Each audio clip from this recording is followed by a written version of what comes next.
Title: Jean-Baptiste in the Twilight of His Dreams. Jean-Baptiste was a proud Haitian man living in Fort Lauderdale.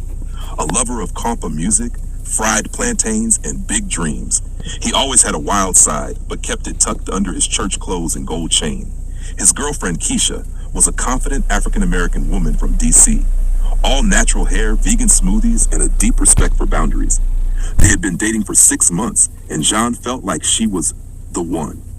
But deep down, he had one secret desire he'd never dared say out loud.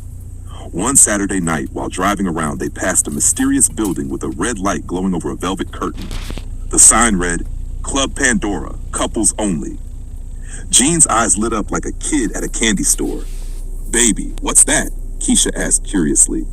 "Ah, just a little lounge, maybe some grown folks dancing," Jean said, heart pounding, already mentally adjusting his chain and cologne.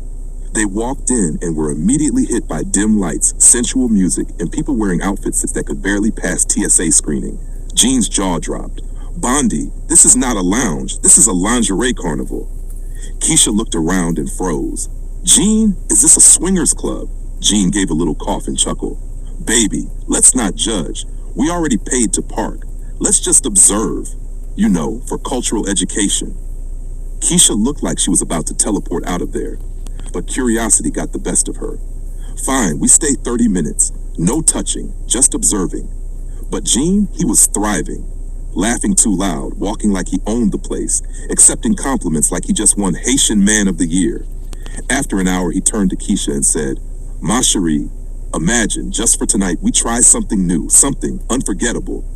Keisha gave him a side eye so sharp it almost split the couch in half. "Boy, don't play with me."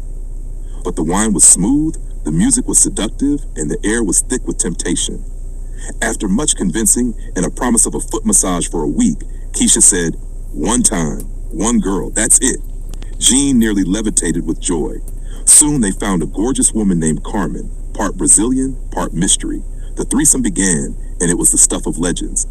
Jean felt like a king in a Caribbean paradise. Then he walked in. A tall, muscular man named Dante. Skin like polished bronze, eyes that looked like they had Wi-Fi, and abs with their own fan club. Carmen smiled and waved him over.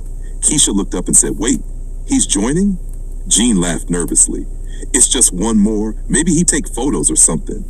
But no, Dante came to play, and when the games began, it was clear this man had a PhD in pleasure.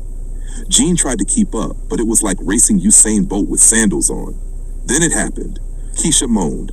A kind of moan Jean had never heard before, not even during tax refund season. Jean froze mid-motion. He stared in shock as Dante took Keisha to a place Jean didn't even know existed. His dream had come true, but it was now a Twilight Zone nightmare. He whispered to himself in Creole, "Mwen tap mande twap, banje, retirement cimetière ça." After it ended, Keisha lay smiling, glowing like a solar panel. Jean sat in the corner, wrapped in a towel, rethinking all his life choices. On the way home, there was silence, until Keisha said, "So, that was interesting." Jean replied softly, "Interesting? That was spiritual warfare." Moral of the story, be careful what you wish for, because your fantasy might turn into another man's performance review.